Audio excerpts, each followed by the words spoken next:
La noche en el antiguo Egipto no era solo la ausencia del sol, era territorio enemigo. Cuando el disco solar desaparecía detrás del horizonte, se creía que fuerzas incontrolables emergían de las aguas del Nilo y de las arenas del desierto. Era en ese intervalo entre la luz y las tinieblas que los sacerdotes más oscuros realizaban sus rituales, no ante las multitudes, sino en templos cerrados, en criptas subterráneas, donde solo los iniciados soportaban la visión de lo que sucedía.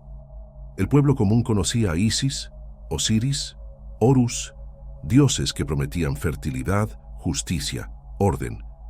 Pero había otros, dioses crueles, violentos, impredecibles, cuyo culto permanecía en silencio o se revelaba solo en tiempos de guerra, peste y hambre. Eran las divinidades que los escribas rara vez exaltaban en las paredes de los templos, pero que los faraones temían en secreto, ofreciendo sacrificios para contenerlos, porque ignorarlos significaba atraer su caos. El río Nilo, fuente de vida y prosperidad, también era visto como un portal de fuerzas destructivas. Por la noche, su reflejo plateado escondía cocodrilos invisibles, serpientes inmensas y el susurro de los muertos que jamás alcanzaron el juicio final. Allí se creía que Set rondaba, sediento de violencia, que Apophis se serpenteaba, buscando devorar el sol, que Sekhmet rugía con sed de sangre, que Amit aguardaba para triturar corazones indignos, y que Sobek acechaba, hambriento de carne humana. No se trataba solo de mitología, era política. El faraón proclamado hijo de los dioses necesitaba equilibrar no solo el favor de los benevolentes, sino también la apaciguación de los crueles. Una guerra perdida, una inundación devastadora o una peste fulminante eran interpretadas como señales de que los cultos oscuros estaban siendo descuidados. Era necesario, entonces, alimentar el pavor con sangre. Escenas reconstruidas a partir de inscripciones fragmentadas revelan un cuadro perturbador.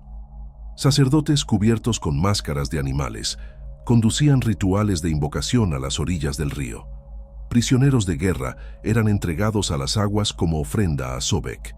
En tiempos de crisis, relatos hablan de ejecuciones públicas dedicadas a Sekhmet para calmar su ira durante epidemias.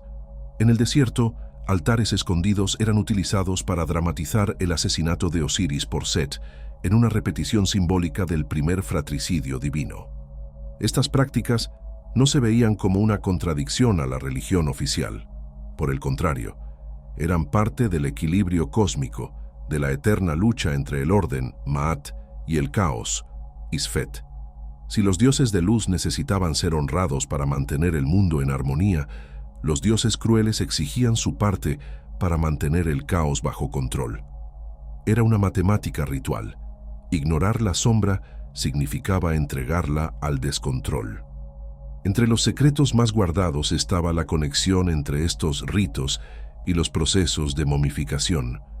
Para el público, la momificación era la preservación del cuerpo, la garantía de eternidad. Pero en los círculos más cerrados, había el reconocimiento de que el proceso era también una magia negra de transformación, donde el muerto era desmembrado, vaciado, purificado y luego reconstruido. Era una simulación de la destrucción promovida por Set, Amit o Sobek, seguida de la promesa de renacimiento en una nueva forma. Los escribas más audaces dejaron pistas cifradas. El embalsamamiento no era solo un servicio funerario, sino una iniciación más allá de la muerte. Cada extracción de órgano correspondía a un gesto simbólico. Cada ungüento contenía fórmulas arcanas. Y en algunos relatos marginalizados se utilizaron sacrificios humanos para potenciar el rito, ofreciendo al muerto la energía de otros que eran cegados al mismo tiempo. En el corazón de esta gnosis siniestra estaba la convicción de que la muerte no era pasiva. Era una fuerza manipulable, y quien aprendiera a manejarla, invocando dioses crueles, podría no solo vencer enemigos, sino moldear la realidad. Es en este punto que Egipto se convierte en más que historia, se convierte en arquetipo. Porque estos dioses oscuros no desaparecieron con el fin de los faraones. Fueron codificados en símbolos que sobrevivieron a imperios, transitaron por la alquimia medieval, entraron en rituales masónicos y resurgieron en los sistemas de poder modernos. Set sigue siendo invocado como arquetipo de ruptura y dominación. Apophis, como símbolo del colapso y la destrucción creativa. Sekhmet, como energía de guerra canalizada. Amit, como metáfora del juicio final. Sobek, como emblema de depredadores de poder. Las sociedades secretas que heredaron símbolos egipcios no estaban interesadas solo en Horus o Isis. Sabían que el poder real siempre ha estado en la sombra, que el verdadero dominio no se conquista solo con dioses solares, sino con la fuerza oscura de los dioses crueles. El llamado de las tinieblas del Nilo no ha muerto, ecoa, silencioso, en los bastidores del mundo moderno, en los rituales discretos de órdenes iniciáticas, en las imágenes subliminales de símbolos corporativos, en las arquitecturas que aún reproducen geometrías templarias egipcias.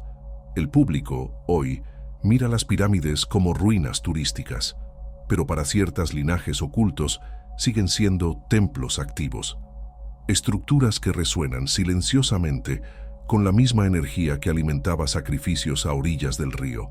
El Nilo fluye, el tiempo pasa, pero los dioses oscuros siguen al acecho. Y sus nombres aún se pronuncian en círculos donde el silencio es ley y el precio del conocimiento es el alma misma. Y si quieres seguir explorando temas históricos de ocultismo, esoterismo y teorías de conspiración, suscríbete al canal y activa las notificaciones.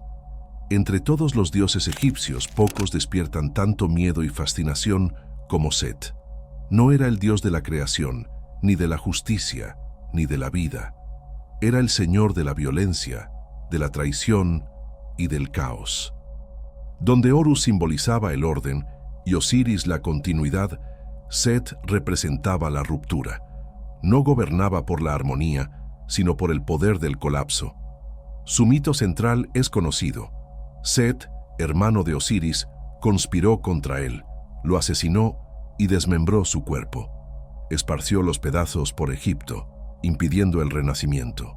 Isis, esposa de Osiris, recorrió el territorio recogiendo cada fragmento, hasta reconstruirlo y generar a Horus, el vengador. Es la narrativa de la muerte y el renacimiento, pero también de la primera traición fratricida divina, donde la violencia no es un accidente, es un principio. Para muchos, Set era solo un villano, pero para ciertos círculos ocultos, él era el portador del secreto más profundo, que el verdadero poder no nace de la armonía, sino de la destrucción controlada. Set era llamado el rojo, color del desierto, de la aridez, de la violencia. Mientras Egipto dependía del Nilo, de la fertilidad y del orden cósmico, Maat, Set era la antítesis, el desierto árido, el viento caliente, la arena que sepulta cosechas, las tormentas que rompen la estabilidad. Él representaba el Isfet, el caos, la fuerza que desestabiliza. Los faraones temían y reverenciaban este poder al mismo tiempo. En periodos de guerra, invocaban a Set para aplastar a los enemigos. Sus sacerdotes realizaban rituales secretos, sacrificando prisioneros de guerra en su nombre, creyendo que la violencia alimentaba a la divinidad y la redirigía contra los adversarios. En Heliópolis, inscripciones revelan ofrendas de sangre. En Tebas, se encontraron restos humanos cerca de templos atribuidos a cultos setianos. Aunque los egiptólogos más escépticos clasifican esto como excepciones o interpretaciones modernas, corrientes esotéricas sostienen que Set exigía no solo ofrendas animales, sino sacrificios humanos ocultos, justificados como actos de balanceo cósmico. La gnosis siniestra veía en Set algo más allá del mito, un principio de ingeniería espiritual. Matar a Osiris no era solo un crimen divino, sino un arquetipo de ruptura que podía ser repetido en rituales. El iniciado, al invocar a Set, aprendía a destruir dentro de sí lo antiguo, desmembrar su propio ego, esparcir los fragmentos de su identidad, para luego reconstruirse bajo una nueva forma. Este patrón resuena hasta hoy en prácticas ocultas. Primero, la disolución, el colapso del yo. Después, la reconfiguración. Es el mismo principio utilizado en doctrinas militares, en programaciones psicológicas, incluso en cultos modernos que prometen destruir para renacer. El modelo es siempre setiano. Curiosamente, Set también fue adorado como protector de extranjeros e invasores. Los Hyksos, que dominaron Egipto durante un periodo de inestabilidad, adoptaron a Set como su patrón. Para ellos, el dios del caos era la clave de la conquista. Este detalle muestra la ambivalencia. Set era temido como traidor interno, pero deseado como aliado contra enemigos externos. Este arquetipo persiste en sociedades modernas que evocan a Set como símbolo de ruptura revolucionaria, insurrección y quiebre de estructuras tradicionales. La violencia deja de ser un accidente y se convierte en una herramienta consciente. Textos fragmentados describen ceremonias llamadas la Noche Roja. En ellas, sacerdotes enmascarados dramatizaban el asesinato de Osiris. Un cuerpo simbólico, a veces animal, otras veces humano, era desmembrado en pedazos, sumergido en el Nilo y distribuido por diferentes puntos.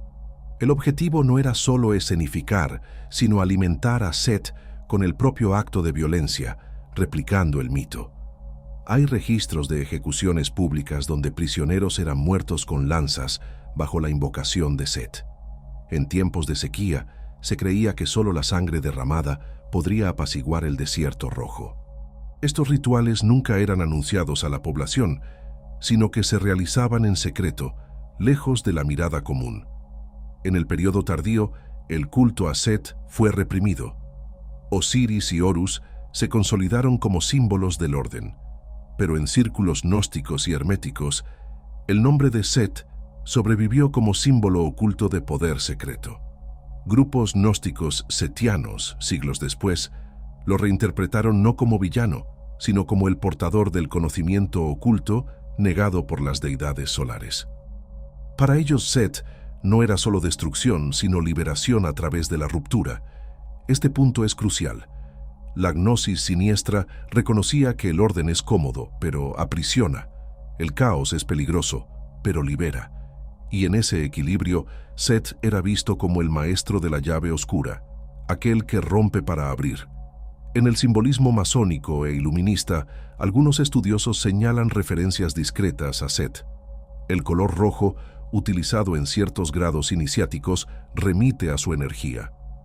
La figura del hermano traidor, aquel que rompe con el orden para revelar algo mayor, resuena en mitos reinterpretados dentro de sociedades iniciáticas.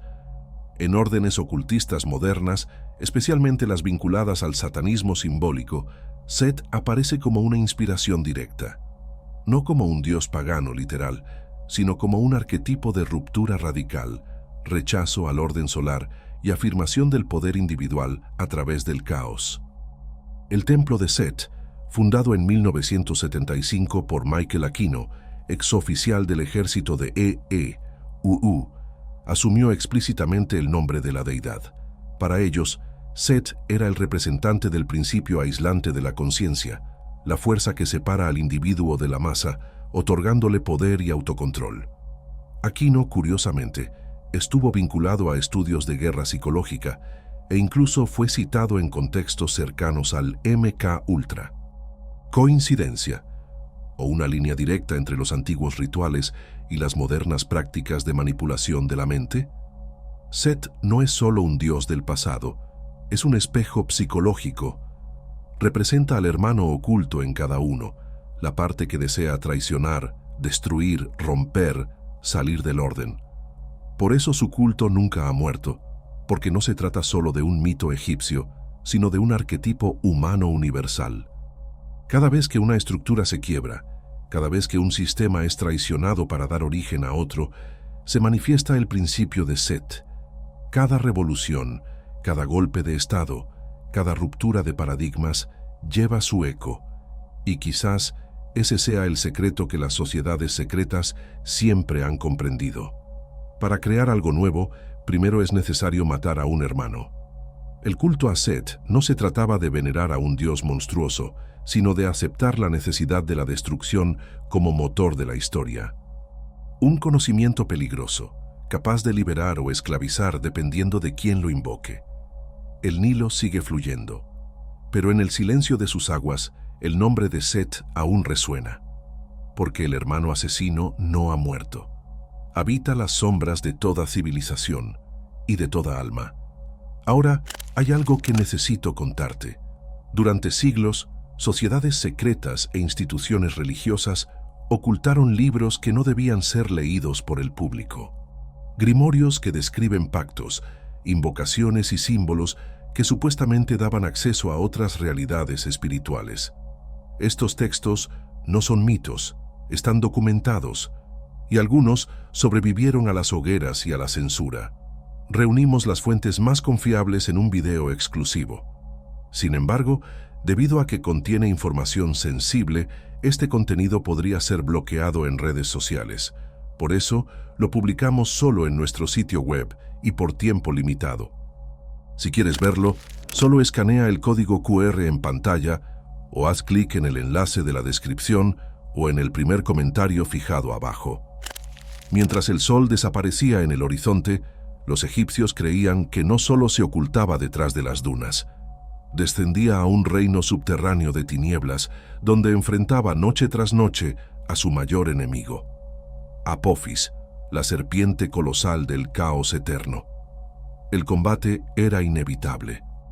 Cada crepúsculo, el mundo entraba en suspenso. ¿Sobreviviría la barca solar o sería devorada por el abismo? Apophis no era un dios en el sentido tradicional. No tenía templos grandiosos ni sacerdotes oficiales. Era más que una deidad. Era la encarnación del caos puro, el Isfet absoluto, la antítesis de todo orden. Mientras los otros dioses equilibraban creación y destrucción, Apophis representaba la disolución total. Su existencia era una amenaza para el propio cosmos. Descrita como una serpiente de proporciones infinitas, Apophis habitaba las profundidades acuáticas del Duat, el inframundo. Allí, aguardaba el momento en que la barca solar de Ra atravesaba la noche. Todos los dioses que acompañaban al sol participaban en la batalla, cruzando la oscuridad para repeler a la serpiente. Textos funerarios describen el rito. Lanzas eran clavadas en su carne, hechizos eran lanzados contra ella, sacerdotes repetían fórmulas para impedir que el monstruo abriera su boca y tragara la luz. Pero Apophis nunca era destruido. Incluso herido, incluso aprisionado por encantamientos, regresaba la noche siguiente. Su poder era cíclico, eterno, imposible de eliminar. Eso lo hacía aún más temido. Era el caos que no puede ser derrotado, solo contenido temporalmente. Para el egipcio común, esto significaba una vida de tensión constante. Cada aurora, la victoria se celebraba como si fuera la primera vez. El amanecer era visto como prueba de que el orden había prevalecido, al menos por un día más. Pero en las sombras permanecía el recuerdo de que el caos siempre estaba al acecho. Los sacerdotes realizaban rituales diarios para ayudar al sol en su travesía. El libro de Apophis, un conjunto de fórmulas mágicas, describía encantamientos para debilitar a la serpiente. Se creaban estatuas de cera en forma de cobra. Eran insultadas, apuñaladas con cuchillos y quemadas. El acto era simbólico. Cada sacerdote participaba en la lucha cósmica, convirtiéndose en parte de la guerra eterna contra el caos. Pero aquí surge un detalle inquietante. En ciertos contextos, hay registros de sacerdotes invocando a Apophis en lugar de destruirlo. Como si en rituales secretos, algunos buscaran canalizar el poder del caos para sus propios fines. El mismo ser que amenazaba al cosmos podría ser manipulado como arma contra enemigos políticos o como catalizador de rituales de transgresión. Esta práctica nunca fue pública, pero el simple hecho de que los textos mágicos hablen de usar el nombre secreto de Apophis indica que su energía no solo era combatida, sino también explorada. Si Set representaba la ruptura, Apophis era la disolución total. No asesinaba hermanos ni disputaba tronos. Simplemente quería devorar todo. Esta diferencia es crucial. Set era el poder humano amplificado. Apophis era el vacío eterno. Para algunas corrientes gnósticas, Apophis representaba la experiencia final de muerte iniciática, el enfrentamiento con el nada absoluto, el abismo sin retorno. Iniciados que se atrevían a invocarlo, buscaban no solo el poder del caos, sino la visión directa de aquello que está más allá del orden. Era la experiencia del colapso total de la realidad, el encuentro con la ausencia absoluta de significado. La tradición egipcia hablaba de esto en términos de combate, pero ciertas interpretaciones posteriores sugieren que algunos sacerdotes sabían. El iniciado que enfrenta a Apophis no debe solo combatirlo, sino sobrevivir al encuentro. El símbolo de la serpiente siempre ha sido ambiguo. Es cura y veneno. Es regeneración y destrucción. En los cultos egipcios oficiales, Apophis era demonizado, pero en las tradiciones ocultas que surgieron siglos después, su arquetipo resurgió. Órdenes esotéricas identificaron a Apophis como el principio de disolución necesario para cualquier proceso iniciático. Sin caos, no hay recreación. Sin el abismo, no hay salto. El rito de muerte simbólica es, en esencia, un encuentro con Apophis, la serpiente que devora la identidad del iniciado para luego devolvérsela transformada. En la masonería, en grados más avanzados, la serpiente aparece discretamente en iconografías, no como enemiga, sino como guardiana de secretos. En círculos iluministas, la serpiente se asocia con el conocimiento que corrompe y libera al mismo tiempo. Y en los rituales mágicos modernos, simboliza la fuerza que destruye para dar paso a lo nuevo. El paradoja es evidente. ¿Cómo controlar aquello que, por definición, es incontrolable? Egipto lo intentó. Las fórmulas mágicas contra Apophis son repeticiones de control: insultar, cortar, quemar, apresar. Pero cada noche él regresaba. La lección que los iniciados extraían era clara. No se destruye el caos, se negocia con él, y esta lógica atraviesa los siglos. Gobiernos, sociedades secretas, corporaciones, todos entienden que el caos es inevitable. El secreto está en dirigirlo, usarlo como herramienta, como combustible para el cambio. Es la gnosis apophisiana, aceptar al monstruo, pero mantenerlo bajo control. Hoy, Apophis aparece no solo en textos ocultistas, sino también en la ciencia. Un asteroide con ese nombre fue descubierto en 2004, inicialmente previsto como una posible amenaza para la Tierra. La asociación no fue accidental. El nombre elegido refleja exactamente la idea de destrucción inevitable, del caos que se cierne sobre nosotros. En la cultura popular, la serpiente del caos es una referencia constante en películas, canciones y literatura, siempre como arquetipo del enemigo final, de la destrucción suprema. Pero en círculos ocultos, su nombre sigue siendo invocado no como miedo, sino como código de poder. Porque el iniciado sabe, enfrentar a Apophis es enfrentar la propia muerte. Y sobrevivir al encuentro significa renacer con la marca del caos inscrita en el alma. A cada amanecer se creía que Ra había ganado, pero, en silencio, todos sabían, la victoria era temporal. El caos no puede ser destruido, solo retrocede, se reorganiza, espera. Y quizás ese sea el mayor secreto de la gnosis siniestra, que el caos es eterno, invencible, necesario, que todo sistema, todo imperio, toda orden, tarde o temprano, caerá en las fauces de Apophis. Los templos han caído. Los rituales se han dispersado, pero la serpiente permanece, invisible, silenciosa, reapareciendo en símbolos de poder, en crisis globales, en colapsos planeados.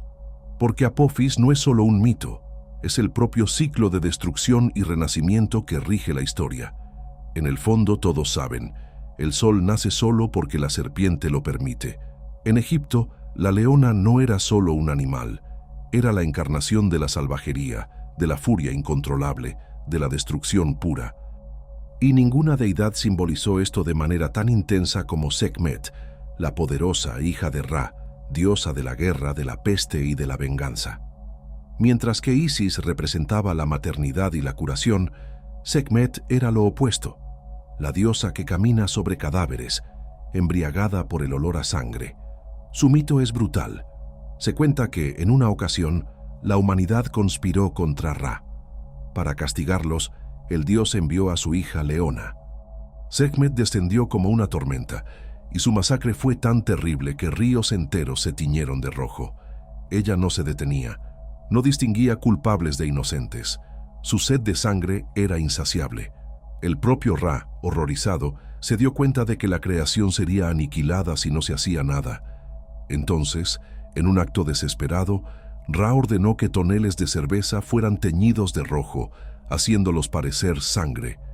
Sekhmet, tomada por una furia ciega, bebió hasta embriagarse y se desmayó. Solo así la humanidad sobrevivió.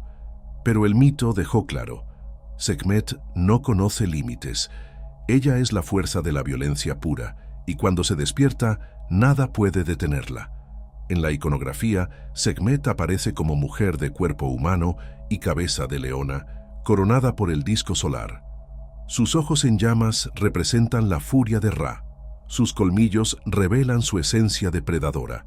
Ella es la encarnación de la guerra, no como estrategia, sino como furia devoradora. En la práctica, su culto tenía dos caras. En tiempos de paz era invocada como protectora contra enfermedades. Se decía que su aliento ardiente causaba pestes, pero también podía curarlas si se le aplacaba. En tiempos de guerra, los sacerdotes invocaban su furia para bendecir a los ejércitos, asegurando que Sekhmet devorara a los enemigos en el campo de batalla.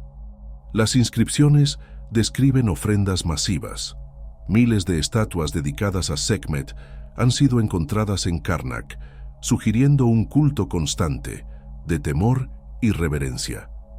Ella no era solo una diosa adorada, era una fuerza que necesitaba ser mantenida bajo control ritual. Los sacerdotes de Sekhmet no eran solo religiosos, eran manipuladores de fuerzas destructivas. Conocidos como médicos del ojo de Ra, tenían la responsabilidad de realizar rituales para contener la furia de la diosa. Fórmulas mágicas eran recitadas para impedir que su cólera se manifestara en forma de pestes. Pero en ciertas ocasiones, esos mismos sacerdotes invocaban a Sekhmet deliberadamente, pidiéndole destrucción. Aquí reside la esencia de su gnosis siniestra. Sekhmet no era solo una amenaza a ser repelida, sino un arsenal divino que podía ser dirigido contra enemigos. Reyes y faraones recurrían a sus rituales en tiempos de guerra, buscando canalizar su furia contra ciudades rebeldes. El riesgo era enorme. Si el ritual fallaba, Sekhmet no se limitaba a los enemigos. Su sed de sangre podía recaer sobre aliados, soldados o incluso sobre el propio faraón. Por eso, adorarla era un acto peligroso. No había garantía de control. El caos siempre acechaba. Fuentes fragmentadas indican que, en algunos cultos, Sekhmet exigía sangre real, no solo la simbólica de vino o carne animal, sino sacrificios humanos. Esclavos y prisioneros de guerra habrían sido asesinados en su nombre, en un intento de saciarla antes de la batalla. La lógica era simple. Si Sekhmet estaba alimentada, volvería su furia contra los enemigos.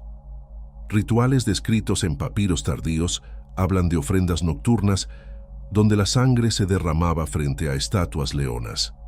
El líquido fluía por canales preparados para bañar el altar, simbolizando la saciedad de la diosa. Para el iniciado, presenciar este acto era ser testigo de la encarnación de la salvajería divina y al mismo tiempo ser parte de ella. Este tipo de culto no era divulgado al pueblo. Oficialmente, Sekhmet era representada como la protectora del faraón, pero en círculos ocultos era recordada como la devoradora insaciable. Sekhmet también tenía un rostro paradójico. Como hija de Ra, su energía destructiva podía ser revertida en sanación. En algunos mitos, se transformaba en Bastet, la diosa gata domesticada, protectora y dócil. Este contraste leona furiosa y gata serena, simbolizaba la capacidad de transmutar la violencia en protección. Pero esa transmutación nunca era gratuita. Siempre exigía ofrenda, sacrificio, negociación. El iniciado aprendía que todo poder de curación nace de un poder de destrucción, y que invocar a Sekhmet era jugar con fuego. Podías curar plagas o desatar una epidemia. En la gnosis siniestra egipcia, Sekhmet era vista como la guardiana de la travesía del miedo. El iniciado, al enfrentar su imagen leonina, aprendía que debía confrontar la furia, la violencia, la muerte, para trascender. No había un camino suave. La iluminación pasaba por la ferocidad. Algunos rituales de iniciación describen pruebas en las que el candidato era colocado frente a leones vivos, en espacios cerrados, para simbolizar el enfrentamiento con la diosa. Otros sugieren el uso de sustancias enteogénicas que provocaban visiones de persecución por animales, simulando la experiencia de ser cazado por Sekhmet. La lógica era la misma que en Eleusis, morir simbólicamente para renacer. Pero aquí, la muerte no era abstracta, era brutal, devoradora. La figura de Sekhmet no ha desaparecido. En sociedades secretas modernas, símbolos leoninos aparecen en grados iniciáticos como representación de la fuerza que destruye para reconstituir. Órdenes herméticas citan a Sekhmet como el fuego purificador. En algunos círculos ocultistas, su nombre es invocado en rituales de guerra mágica, como canalización de furia y poder incontrolable. En la francomasonería, el león es un símbolo recurrente, representando coraje y poder. Pero los estudiosos señalan que en los grados internos, la referencia no es al león sereno, sino a la leona devastadora, la misma que devora antes de proteger. Incluso en la cultura popular, la sombra de Sekhmet persiste. Su imagen aparece en logos, artes, películas, siempre asociada a la fuerza femenina incontrolable, a la violencia transformadora. La sociedad contemporánea la reinterpreta como arquetipo de la ira justa, de la revuelta femenina, de la energía que rompe con los sistemas. Pero, entre líneas, permanece su esencia: sed de sangre, destrucción ciega, sanación que solo llega después de la devastación. Sekhmet enseña que el poder no es neutro, es salvaje, irracional, peligroso, que todo sistema puede ser derribado por un estallido de violencia, que el orden solo se mantiene mientras la furia esté saciada. Y quizás ese sea el secreto más perturbador de la gnosis siniestra egipcia: reconocer que la violencia no es un accidente, sino parte de la ecuación, que la humanidad solo ha sobrevivido porque la diosa leona fue engañada con cerveza teñida de rojo, que el mundo hasta hoy depende de manipulaciones para contener las fuerzas que no pueden ser eliminadas. Sekhmet nunca desapareció. Ella permanece en silencio, en símbolos ocultos, en arquetipos de guerra y en explosiones sociales, siempre al acecho, esperando ser invocada. Porque una vez despierta, la furia no distingue culpables de inocentes, simplemente consume. Egipto sabía, el iniciado sabía. Y las sociedades secretas aún saben. Invocar a Sekhmet es liberar a la leona dentro del laberinto del alma. En el tribunal de la muerte egipcio, la justicia no era solo simbólica, era una sentencia definitiva.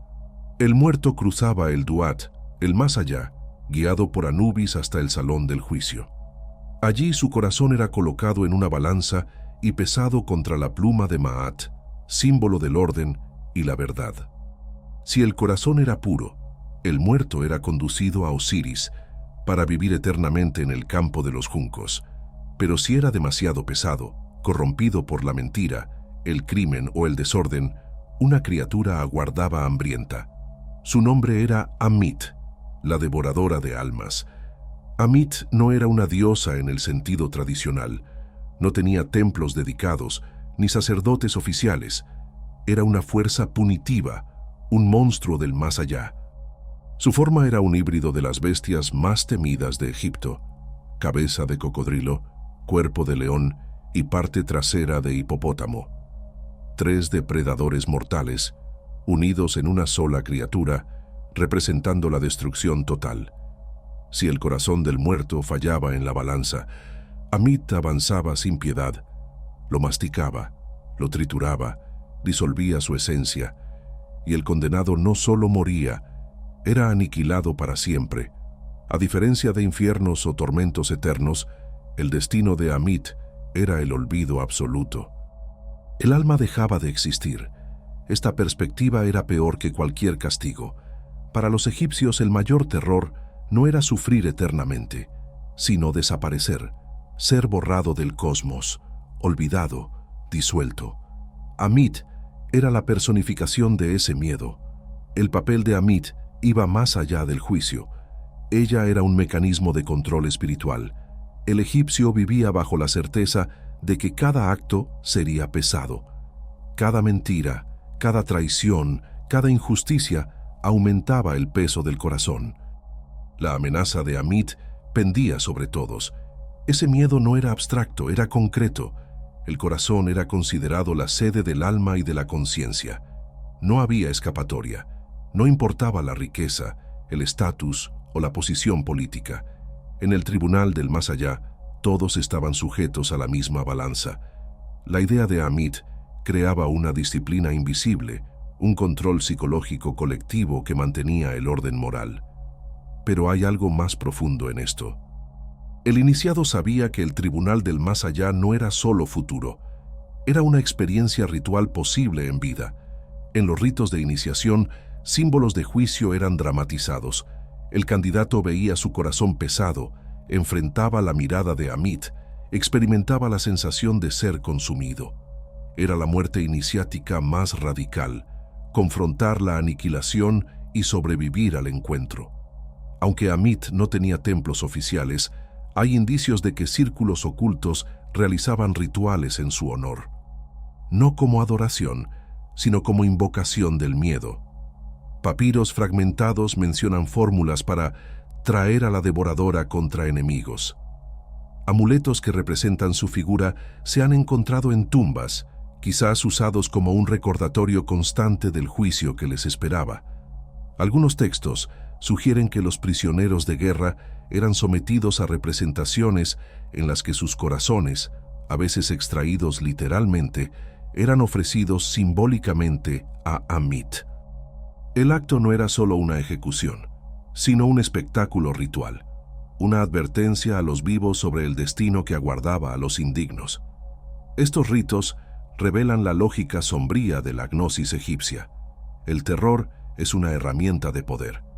Amit no era solo un monstruo del más allá, era un símbolo utilizado para mantener el equilibrio social a través del miedo a la aniquilación.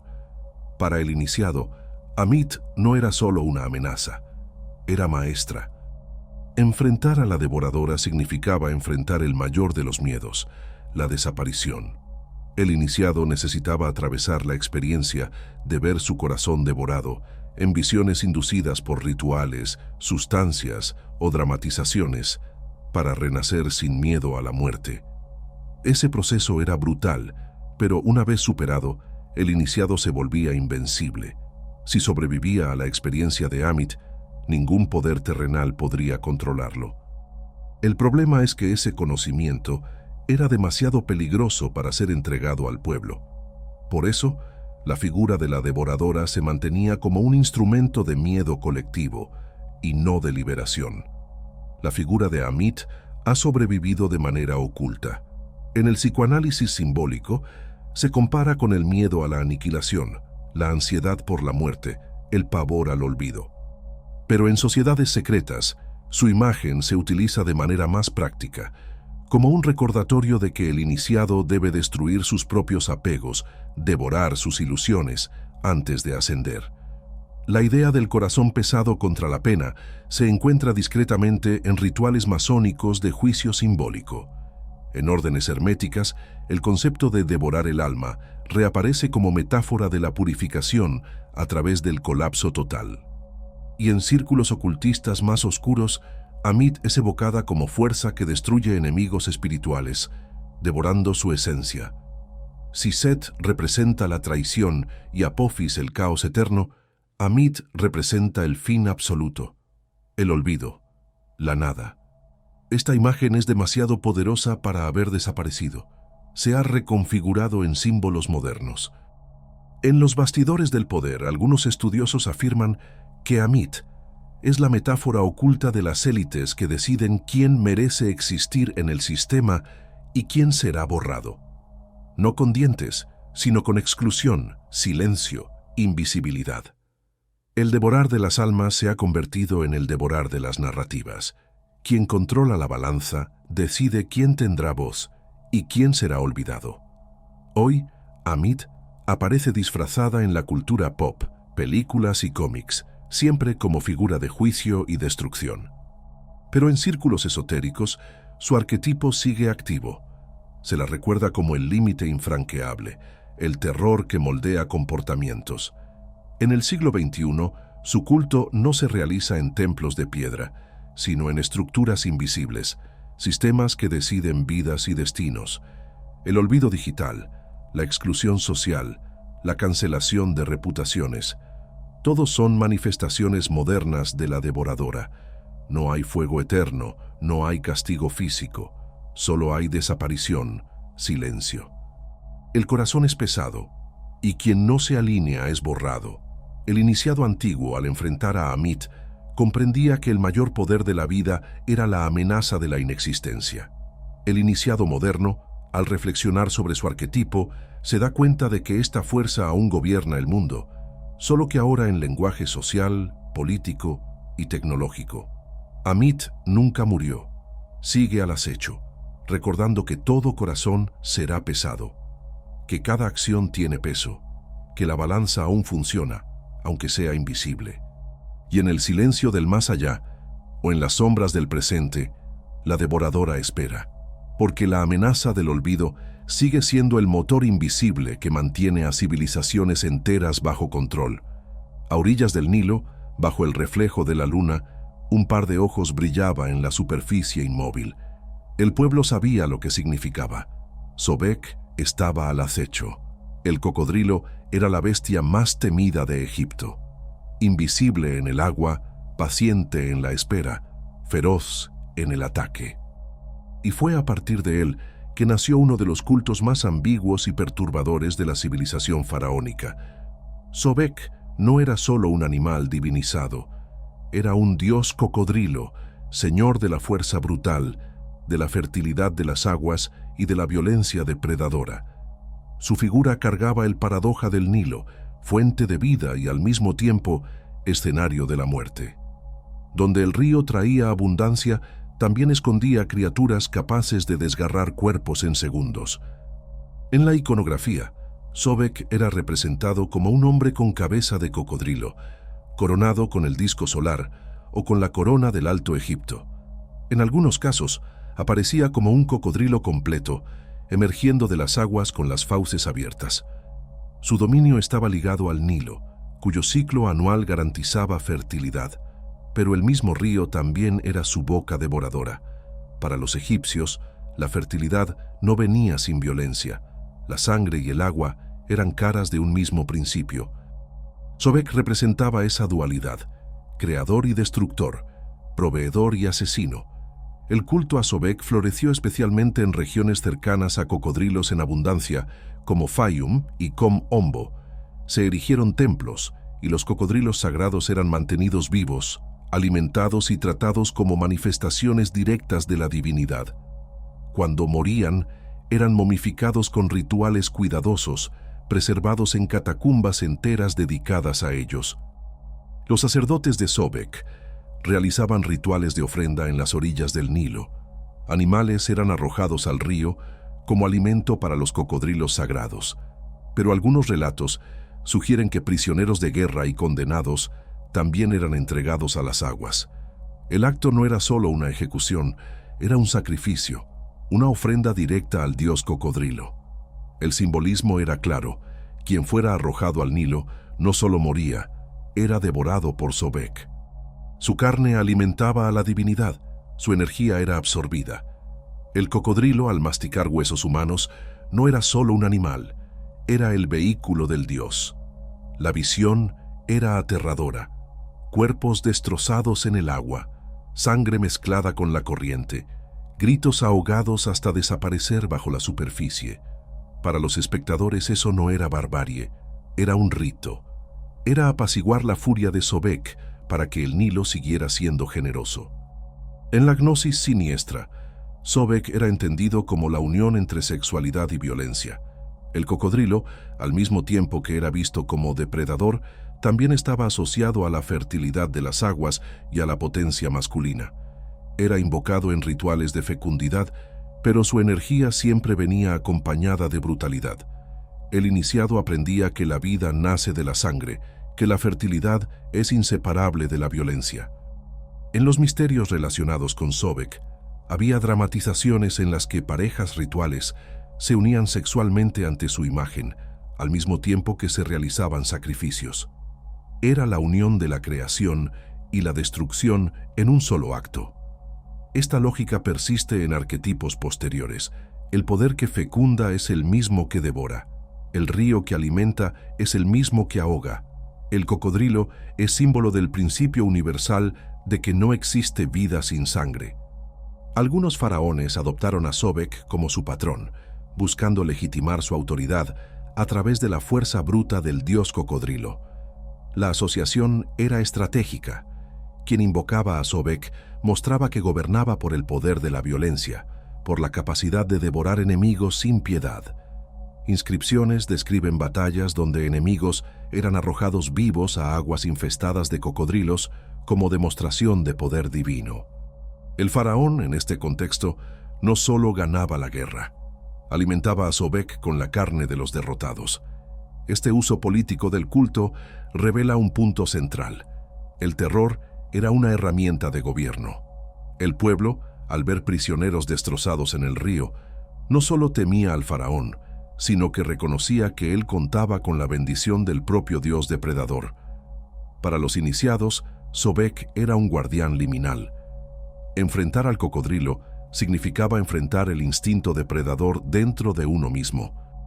Algunos rituales describen pruebas en las que el iniciado era colocado en pequeñas embarcaciones, solo en el Nilo por la noche, rodeado de cocodrilos.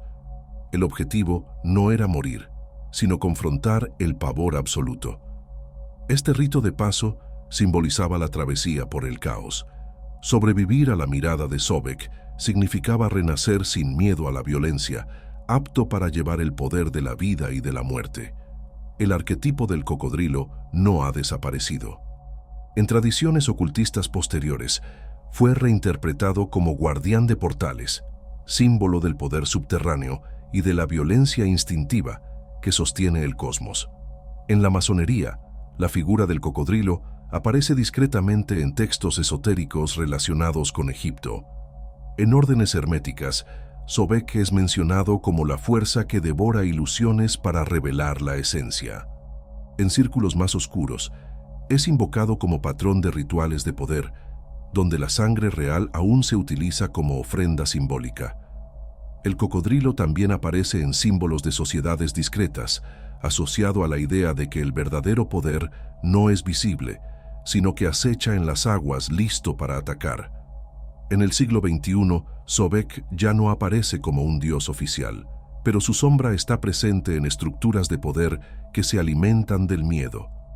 El cocodrilo invisible en las aguas se ha convertido en una metáfora para sistemas que esperan en silencio y devoran sin aviso. Corporaciones, gobiernos, élites, todos incorporan el arquetipo de Sobek al ejercer poder a través del terror de la violencia inminente. Incluso en el mundo digital, su eco se manifiesta.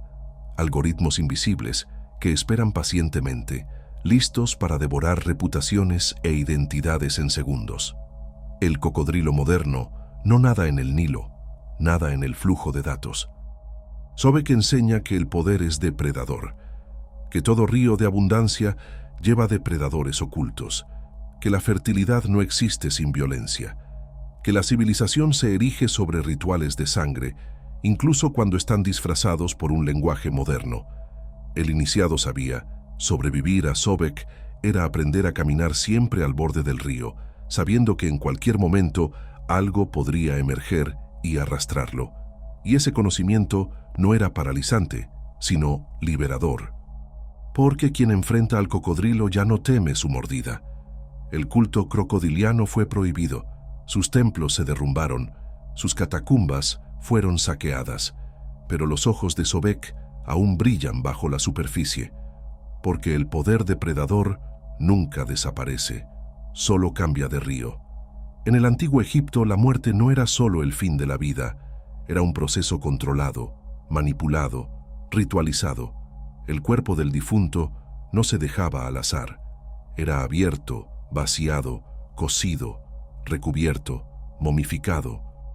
Pero detrás del aspecto funerario había algo más, una gnosis oscura, donde el cadáver era herramienta de magia, el ritual era iniciación y la propia muerte se transformaba en tecnología de poder.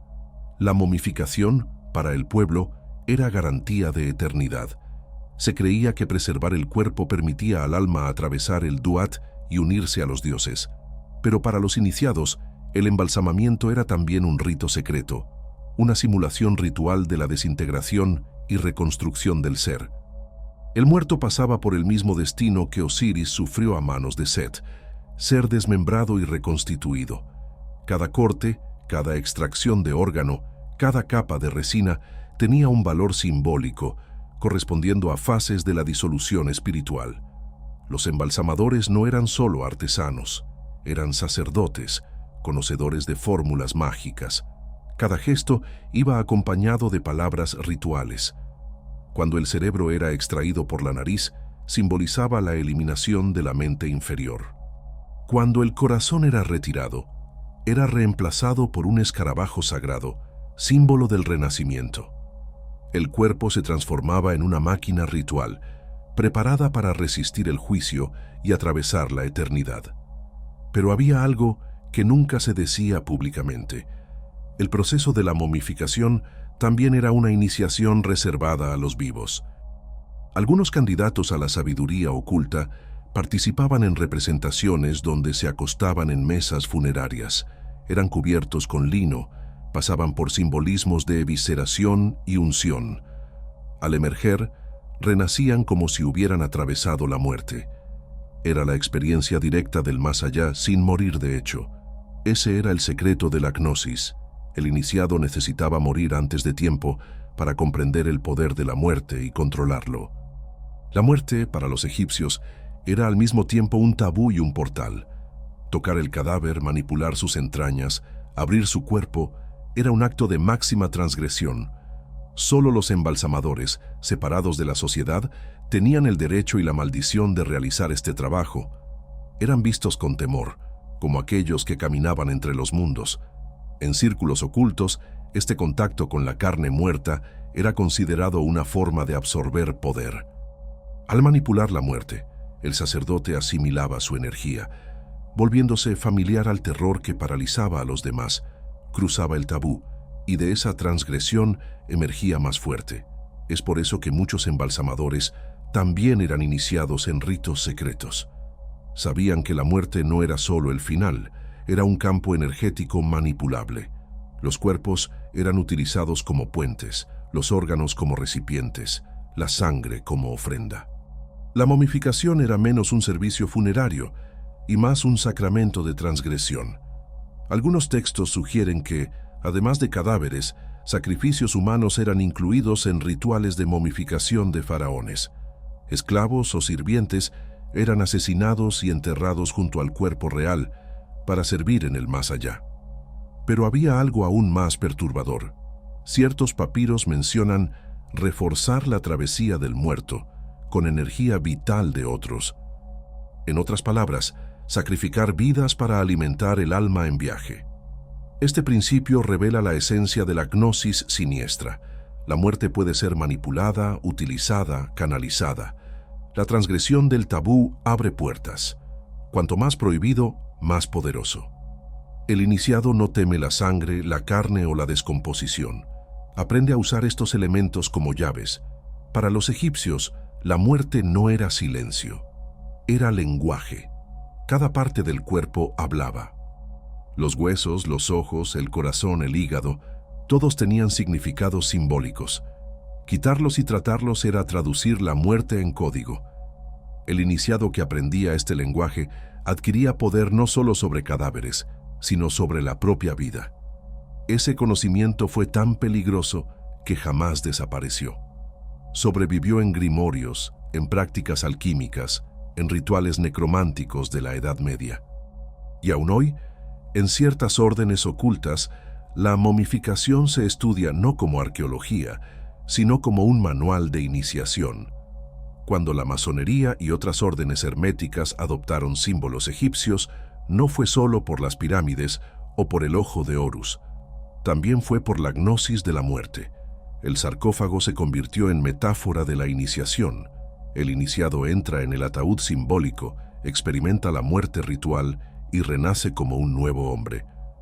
La lógica es idéntica a la de los embalsamadores. Destruir para reconstruir.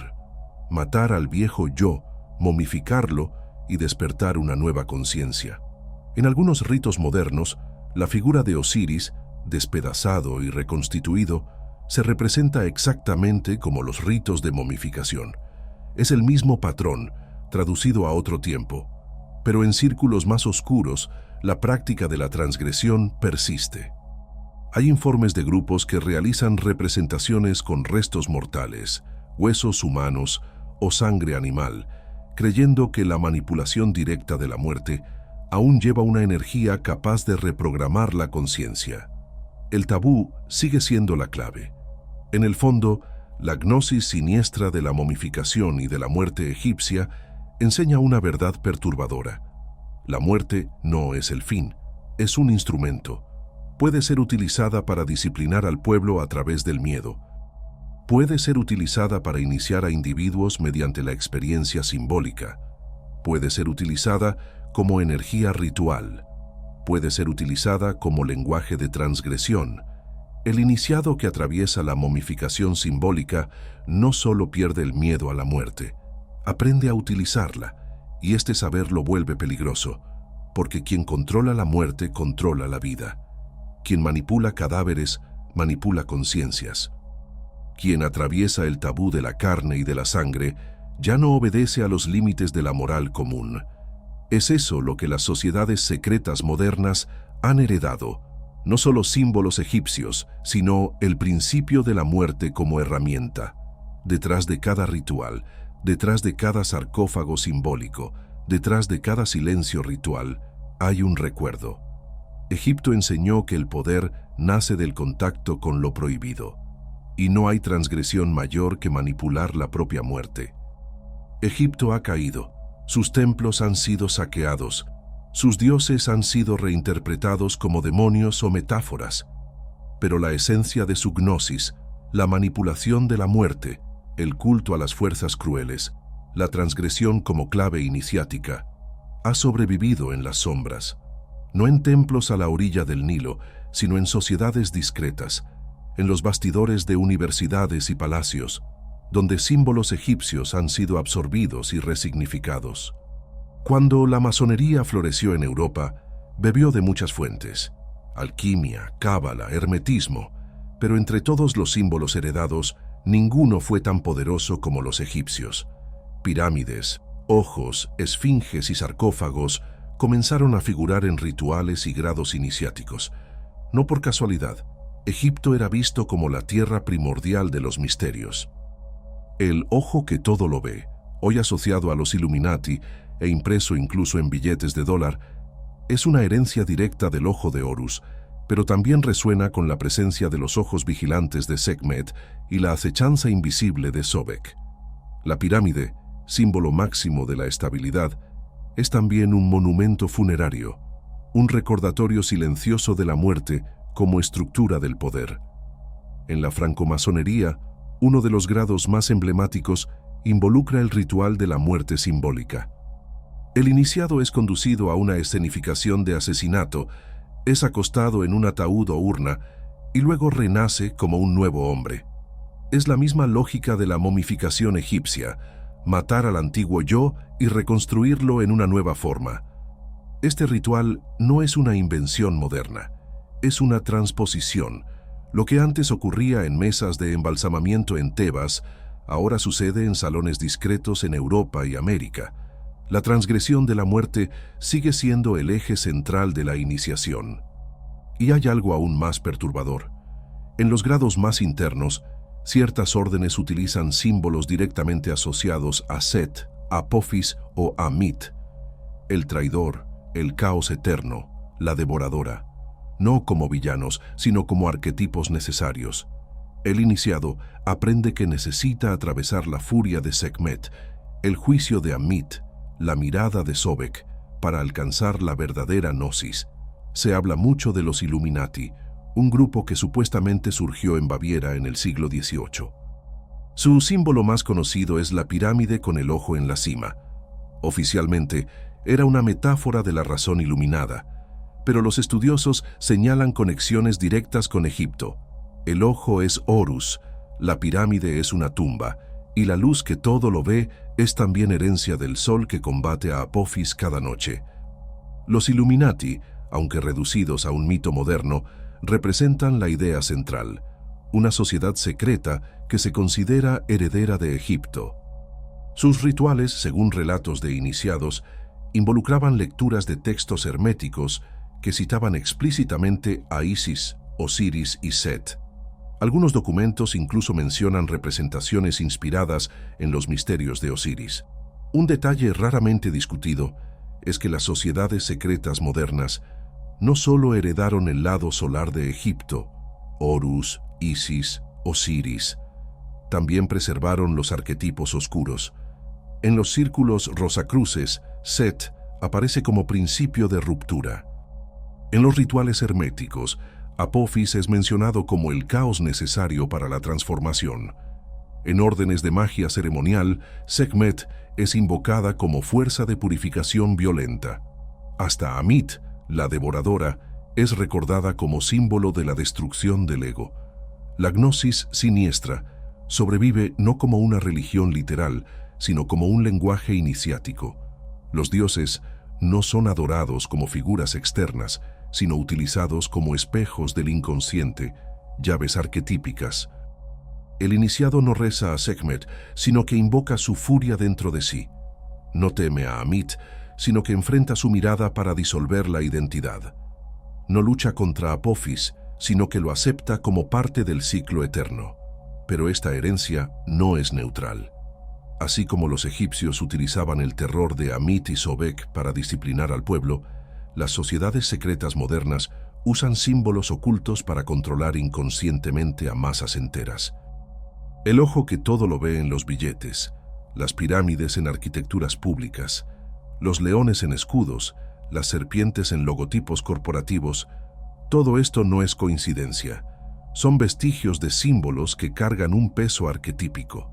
La gente no necesita conocer su origen. El símbolo actúa por sí mismo, imprimiendo miedo, reverencia y sumisión. Este es el eco de la gnosis egipcia. El poder no necesita ser explícito. Se ejerce a través de lo invisible, de lo inconsciente, de los símbolos que moldean la mente sin ser comprendidos. Otra herencia esencial es la noción de que el verdadero iniciado necesita atravesar el tabú. En Egipto, esto significaba tocar la carne muerta, presenciar sacrificios, enfrentar dioses crueles. En las sociedades modernas significa romper barreras psicológicas, experimentar la muerte simbólica, desafiar estructuras internas. Este es el punto en común entre el pasado y el presente. Sin transgresión no hay poder. El iniciado solo se convierte en dueño de sí mismo cuando rompe con lo que es prohibido. La travesía de la sombra es obligatoria. Por eso, en grados avanzados de la masonería, el iniciado se enfrenta a símbolos de traición y muerte. En los Illuminati, según rumores, hay representaciones de sacrificios. En órdenes herméticas, hay ejercicios de visualización donde el iniciado debe entregar su corazón a Amit o enfrentar la furia de Sekhmet. Son versiones modernas de la misma gnosis. Egipto no está muerto. Vive en cada símbolo estampado en edificios de poder. Vive en cada ritual masónico. Vive en cada teoría conspirativa sobre los Illuminati. Vive porque su gnosis nunca ha sido solo religión, siempre ha sido tecnología espiritual. Los sacerdotes que momificaban cuerpos, que sacrificaban prisioneros a Sobek, que invocaban a Apophis en silencio, no solo estaban rindiendo culto a dioses, estaban codificando un sistema de poder basado en la muerte, el miedo y la transgresión. Y este sistema no ha desaparecido, solo ha cambiado de forma, de los templos de piedra a las catedrales, de las catedrales a las sociedades secretas, de las sociedades al mundo moderno. El eco de las deidades crueles sigue resonando, invisible pero presente, y el iniciado que reconoce sus símbolos entiende: la sombra de Egipto aún gobierna el presente.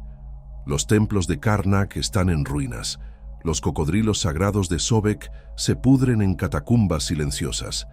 Las estatuas de Sekhmet yacen fragmentadas bajo el polvo del desierto, pero la devoción a los dioses crueles de Egipto no ha desaparecido, solo ha cambiado de rostro, de lenguaje, de escenario. En el siglo XXI ya no son adorados con ofrendas de sangre frente al Nilo. Son venerados de manera invisible, en los rituales discretos de las élites, en las arquitecturas de poder, en los símbolos que moldean la mente colectiva sin que ella lo perciba. Las sociedades secretas que heredaron la gnosis egipcia no se extinguieron, solo se modernizaron. Francmasonería, Illuminati, órdenes herméticas contemporáneas, todas continúan utilizando la simbología de Egipto, ahora revestida de lenguaje moderno. El ojo que todo lo ve, la pirámide inacabada, el león en los blasones, la serpiente en los logotipos, todo resuena con Set, Sekhmet, Apophis, Amit y Sobek. Estos símbolos no son ornamentos, son portales arquetípicos. Actuando en el inconsciente colectivo, despiertan emociones primordiales: miedo, reverencia, sumisión. La gente no entiende conscientemente, pero reacciona instintivamente. El mismo terror que el egipcio sentía ante la devoradora de almas es activado hoy por imágenes discretas, esparcidas por edificios, monedas, banderas y marcas globales. En el pasado, Amit devoraba corazones para borrar almas indignas. Hoy, las élites modernas devoran reputaciones, identidades y memorias digitales. El olvido ya no viene por la boca de un monstruo híbrido, sino por el silencio de algoritmos y sistemas que deciden quién será escuchado y quién será borrado. Es la devoración simbólica de Amit, reencarnada en redes sociales y estructuras de información. Sekhmet, antes diosa de las pestes, hoy renace como fuerza invisible de la biopolítica. Enfermedades que emergen, miedo colectivo que paraliza, poblaciones controladas por narrativas de contagio y cura.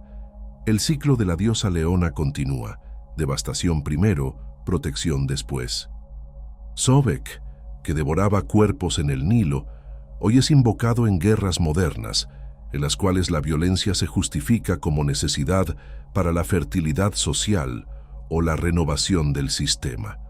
El instinto depredador que devora para reconstruir sigue siendo central al poder militar y corporativo. Y Set, el hermano asesino, nunca dejó de reinar. Revoluciones, golpes de Estado, rupturas sociales, todo resuena con su arquetipo de destrucción creadora. Cada vez que un orden cae para que otro nazca, Set está presente. En el siglo XXI, no son solo las sociedades secretas tradicionales las que mantienen estos arquetipos. Empresas globales, fundaciones filantrópicas y corporaciones tecnológicas incorporan símbolos y rituales que se remontan a Egipto. Reuniones cerradas en retiros de CEOs a menudo incluyen rituales de renacimiento, uso de sustancias psicodélicas, representaciones de muerte simbólica. Son adaptaciones modernas de los misterios. El iniciado muere simbólicamente para renacer más adaptado, más productivo, más leal a la visión de la élite. La arquitectura corporativa también preserva símbolos ocultos: pirámides en sedes financieras, obeliscos en centros de poder, ojos estilizados en logos globales. El público ve estética, los iniciados ven códigos, Si en Egipto los prisioneros eran arrojados al Nilo para apaciguar a Sobek, en el siglo XXI los sacrificios son más sutiles. No se derrama sangre en público, pero se cegan vidas sociales, políticas y económicas. La destrucción de reputaciones, la exclusión de voces disidentes, la manipulación de crisis. Todo funciona como una versión moderna del sacrificio ritual. La víctima alimenta al sistema con su caída, garantizando la supervivencia del colectivo. La sangre no corre en los templos, sino en los bastidores de las narrativas globales.